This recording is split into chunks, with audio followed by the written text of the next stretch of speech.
Okay. We have audio, yes. All right, let's try it again.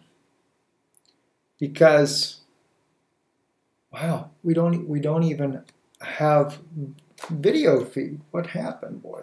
They have messed with something on us here, didn't they?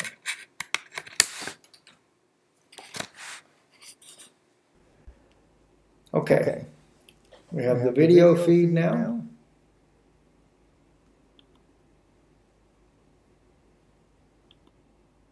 Okay, now.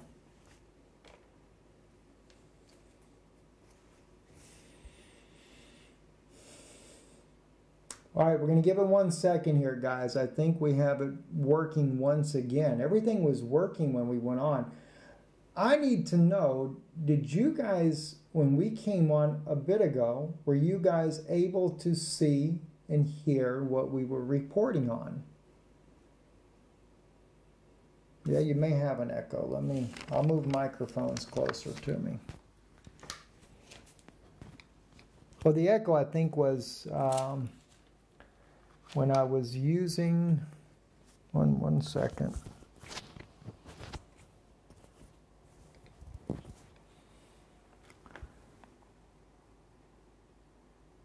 Okay. You shouldn't have an echo now. Okay, so you only got a black screen before, okay? Okay. Okay. Are you guys, I mean, I'm seeing it on the computer here. I see that it's coming in. Let me just check the volume. Okay. Yep. And on what I'm seeing here, everything is working properly. Okay, great. Deborah, you can see it, and Peter, you say you still don't see it. All right, the reason why I'm asking is because I got into the issue of Tommy. I'm not going to say a last name. I'm going to show it to you in just a moment, but I'm very concerned that me bringing this out may have picked up something in the, their search stuff to try to stop what we're doing. You guys are able to see, though, now. That's what's important. All right. 2 things I'm wanting to speak about this evening. And, of course, originally the first issue was the fact that rockets are raining down on Israel from Gaza.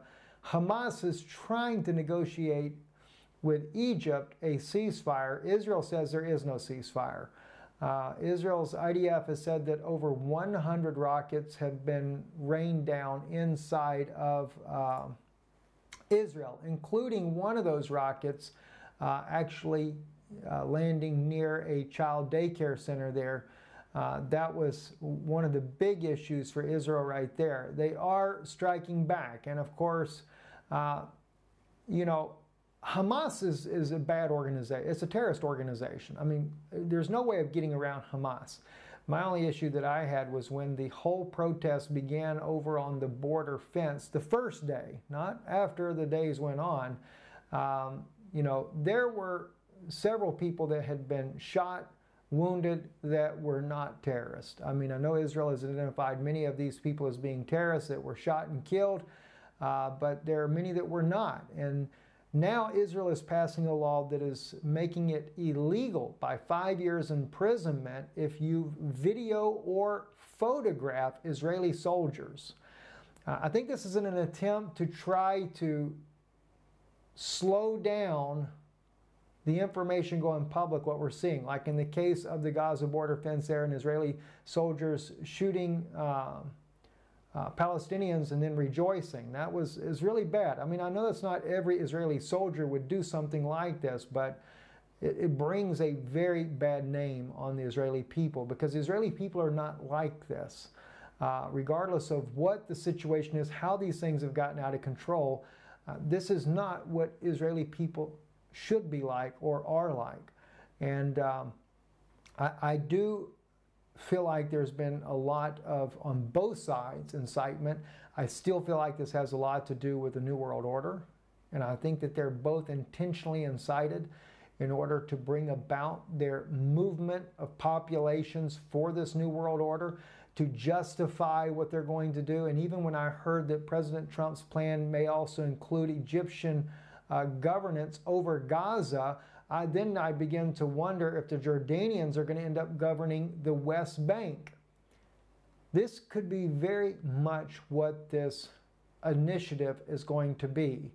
Not so much a two-state solution, but a one-state. Remember, we were talking about a regional bloc. And that may even cause Israel to lose its own status in the long run.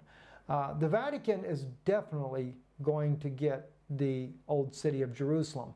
Whether or not we ever hear that publicly stated, probably not. But a UN force, as they will say, to protect the three monotheistic religions will certainly be what you do here. But I think a lot of this stuff is going to be swept under the rug so you're not made aware of what's going on. We also spoke a little bit about on the broadcast about the message I shared with you earlier today. If you haven't seen it, you need to see it. I'm only scratching the surface. But the Chinese Silk Road could not be possible without the Vatican itself. We saw this in an article I shared with you earlier today.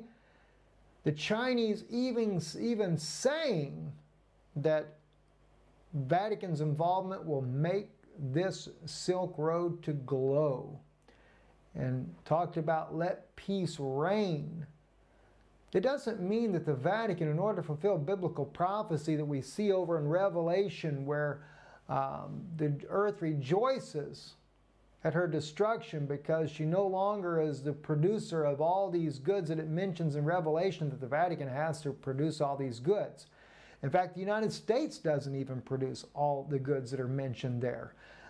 These goods are produced by different countries, but it will be a huge economic new structure of a new world order that'll bring about a wealth that'll be felt globally.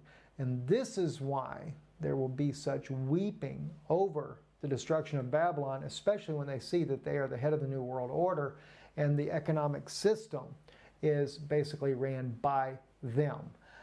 So that's what we were looking at biblically. And at the same time, when they are in power, the two witnesses will be on the scene as this all comes together. And it's at the death of the two witnesses is when Rome is brought down, according to Ezekiel's prophecy. Now, let's just see how long we get to stay up. I'm not looking at you guys. Let me just take a quick look. Looky there. What do you know? We got another green screen. They just don't want you guys to hear what I'm saying, do they? Can anybody hear me in the chat room or anything? Wow.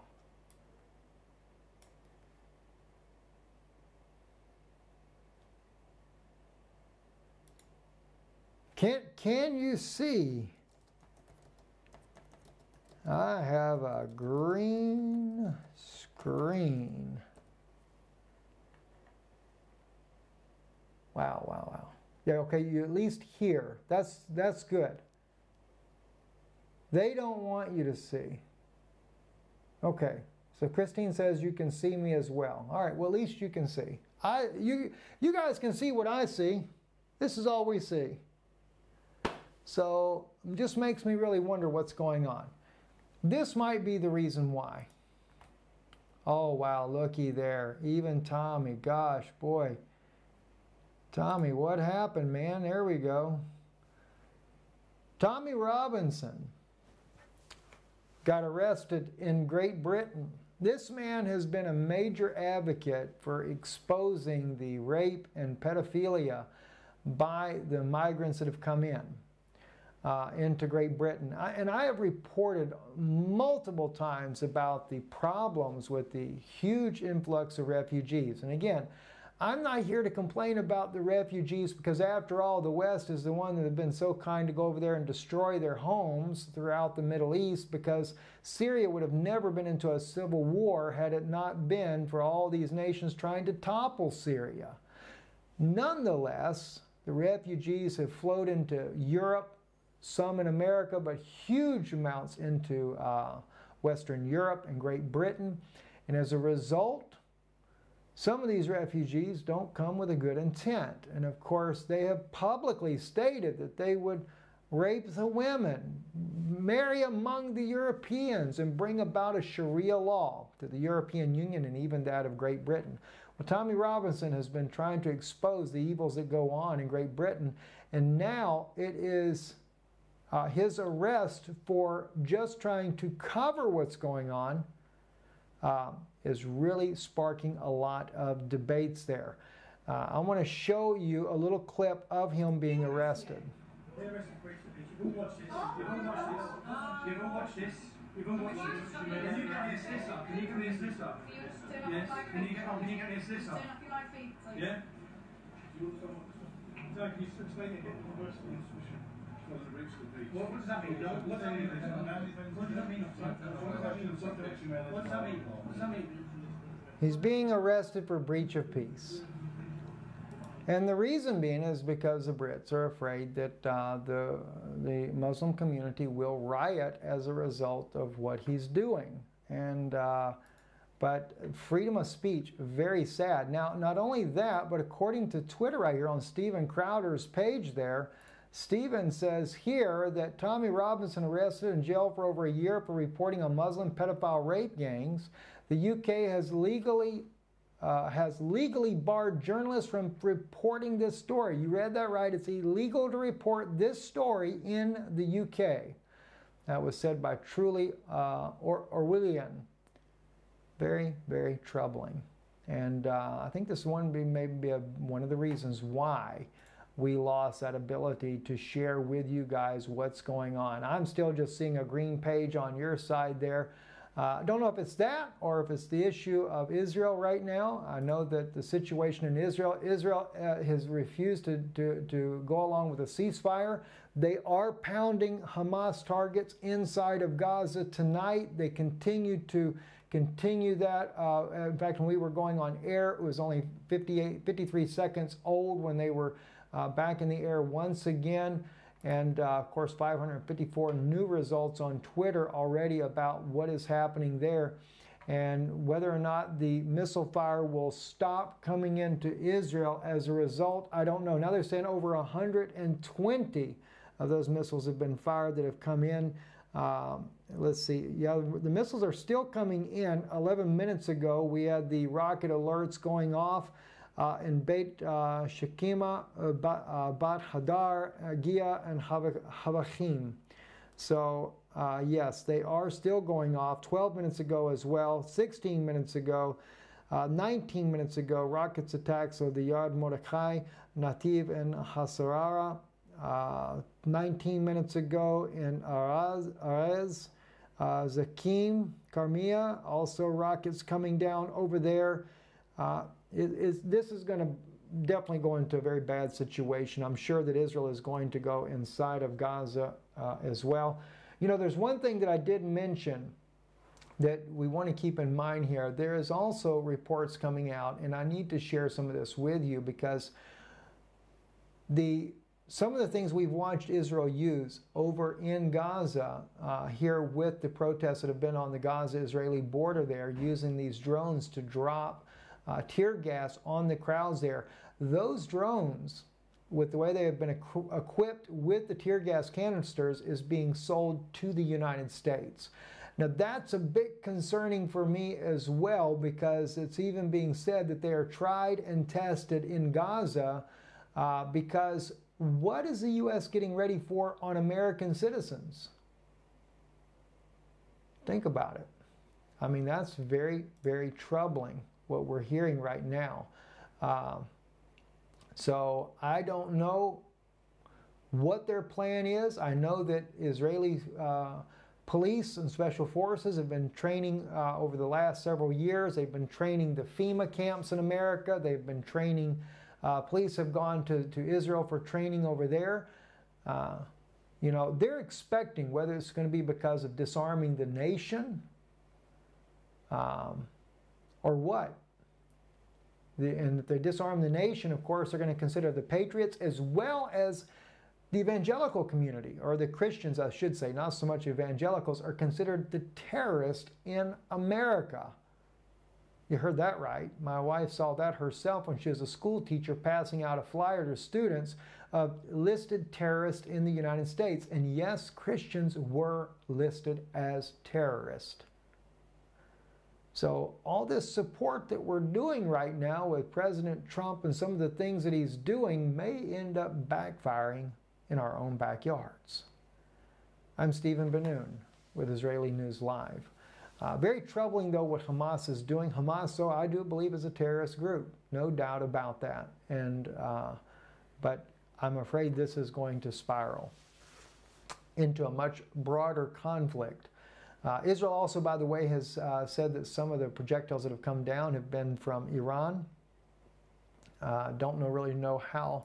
I'm sure they're looking at the evidence that's coming down and stuff. This here, by the way, is the kindergarten school that was struck today. Well, they did have a picture of it. They don't have it on the AP there. They just have it in the Twitter part. But this is where you can see a little bit of the debris laying on the ground from where the mortar landed at in the kindergarten. Luckily, all the children, though, were in the bunker at the time because the air raid sirens going off, so no one was hurt at that particular incident. There have been, I think, 5 wounded thus far. 1 substantially, the others are just light wounds, but thus far, no fatalities amongst Israelis. I'm Stephen Ben-Nun. You're watching Israeli News Live. I hope you guys are able to see everything. I'm not seeing nothing. So we will keep you up to date the best we can. Moderators, thank you so much. I know you guys are really bombarded by a huge number of comments there in the section there, and that can be quite challenging to say the least. Shalom, shalom.